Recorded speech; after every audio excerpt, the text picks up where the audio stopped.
मज़ीद यहाँ पे थोड़ा सा मैं और एक्सप्लेन कर देता हूँ with comparison US dollar and gold के। तो ये हमारे पास ब्लू कलर की एक ट्रेंड लाइन थी, यहाँ से यूएस डॉलर ने अपना टॉप किया।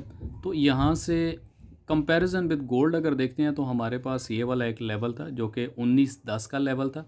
1910 और 1912 के लेवल से इस ट्रेंड लाइन को देखते हुए मार्केट ने यहाँ से फॉल डंप करना था, बट ऐसा नहीं हुआ। तो डेफिनेटली यहाँ से गोल्ड अपसाइड गया, गोल्ड के अपसाइड जाने के ऊपर मार्केट यहाँ से नीचे आने के बजाय ये मार्केट भी अपसाइड निकल गई।